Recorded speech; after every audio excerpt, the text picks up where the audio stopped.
இன்னொன்னு சொல்றேன், யாரு முதலமைச்சர் ஆனாலும் சரி, எப்படி ஓட்டு போடும் போது ஒன் ஷாப்லாம் மூடுனீங்களா கடையை, அதே மாதிரி ரிசல்ட் வர அன்னைக்கு தயவு செய்து இந்த பூச்சி மருந்து விற்கிற கடை, தூக்கு போறதுக்கு கயிறு விற்கிற கடை, அப்புறம் ட்ரெயின் குறைஞ்சபட்சம் ஒரு 10 நாளைக்கு ட்ரெயின்லாம் நிறுத்தி வைங்க.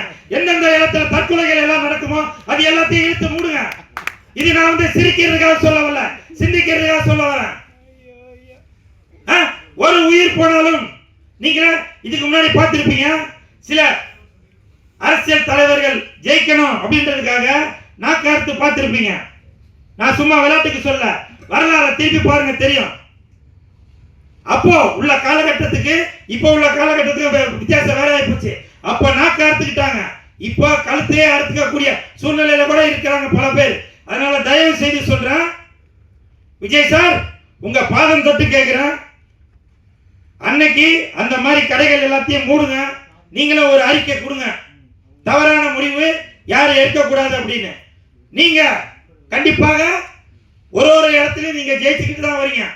அது அந்த முடிவுல தான் நான் சொல்றேன். நீங்க இந்த அறிக்கையை தயவு செய்து தமிழக மக்களின் சார்பாக உங்கள் ரசிகனின் ஒருவனாக நான் உங்களுடைய பாதம் தொட்டு கேட்டுக்கொள்கிறேன்.